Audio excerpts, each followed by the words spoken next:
reason I decided to choose this lifestyle over maybe a conventional lifestyle was because I went out on a narrowboat about 4 or 5 years ago for the afternoon, and when I came home, I can honestly say I've never felt so relaxed, and it made me realise that I've been living life far too stressfully, far too fast, and stress is a killer.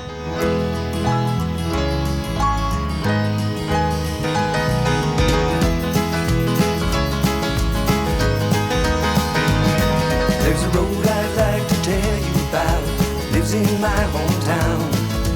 Lakeshore Drive, the road is called, and it'll take you up or down. From rats on up to riches, 15 minutes you can fly. Pretty blue lights along the way, help you right on by. And the blue lights shining with a heavenly grace, help you right on by.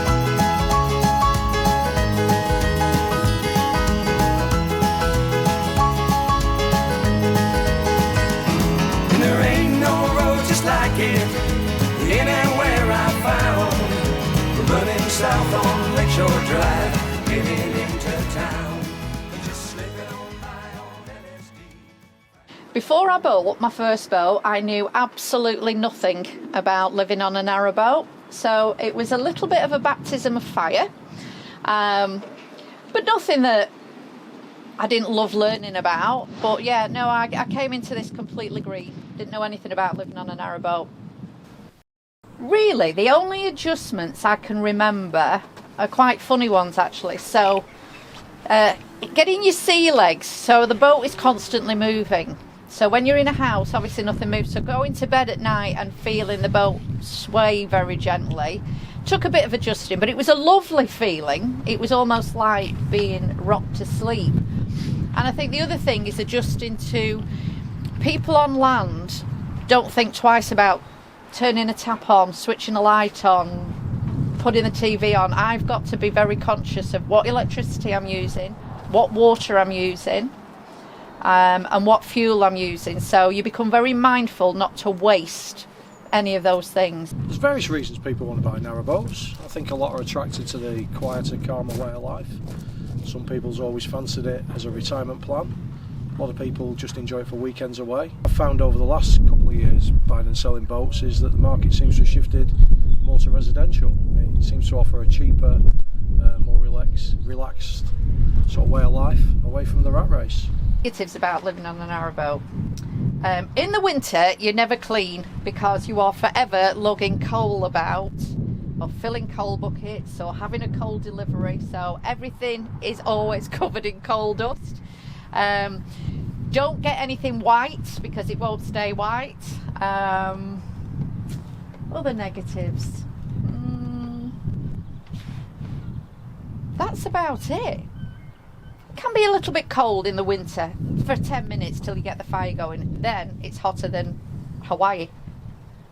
A typical day for me starts with a coffee, sitting outside, taking in the nature, drinking the coffee at leisure, then lighting the fire, maybe a little bit of a clean up, and then probably visiting, chatting to other boaters, or doing some boating jobs. There's always jobs to do on a boat, whether it's cleaning the boat, cleaning the engine bay, sorting out your coal and your wood. So yeah, typical days just sort of pottering, I would say, on the boat.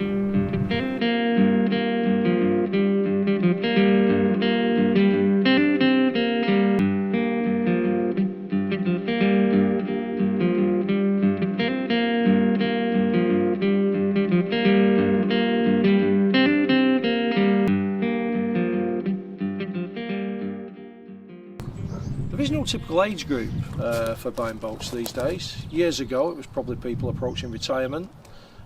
Today I've got people in their 20s buying boats, right through to people in their 70s buying boats.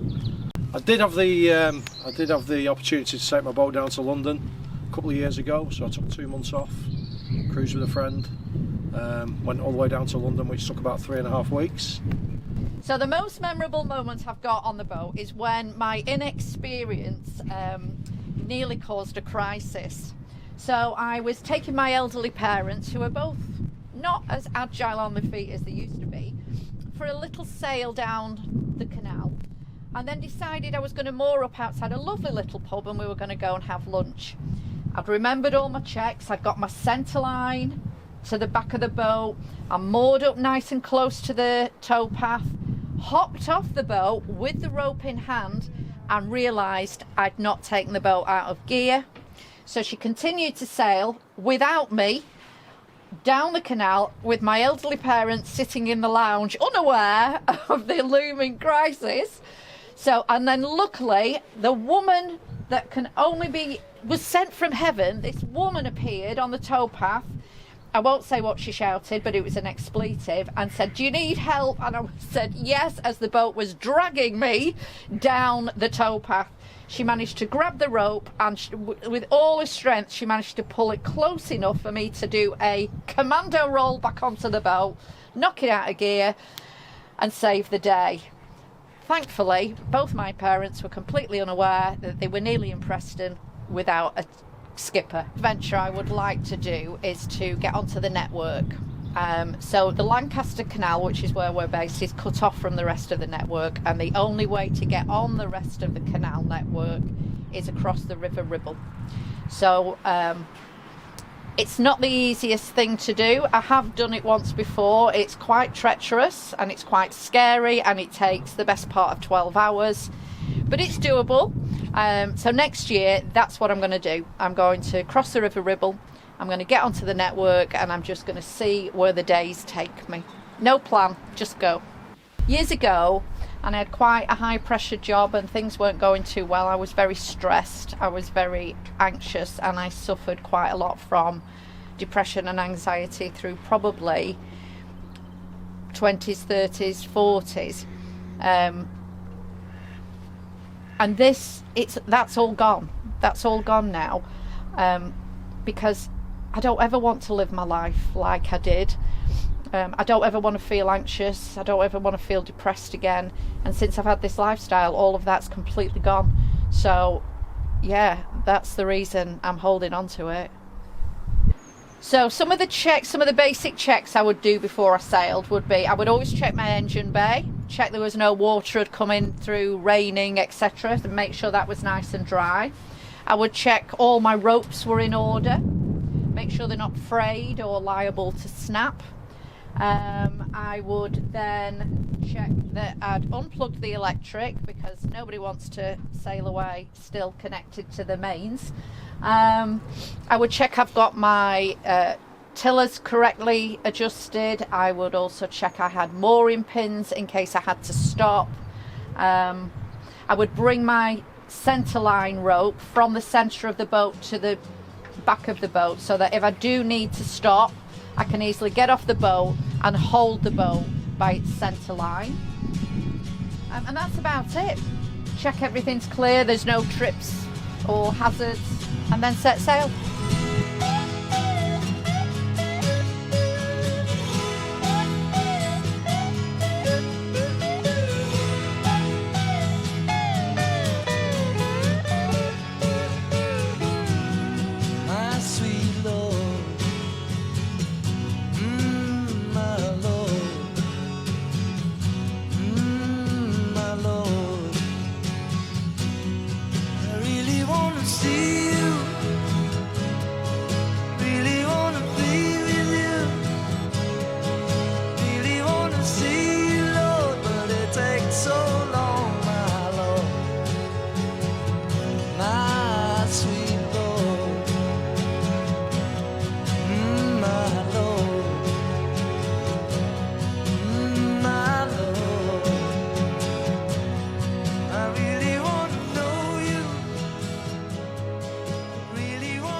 This life is actually more than I hoped it would ever be. When I bought the boat, it was going to be a hobby that I was going to do at weekends, just to give me a bit of peace and a bit of relaxation. But it soon became obvious that I felt so miserable leaving on a Sunday night that I decided I'm not leaving on a Sunday night, I'm staying. And that's when it became a full-time lifestyle. So yeah, it's more than I ever thought it would be. I thought it was going to be a hobby, not a life choice, but now it's completely a life choice.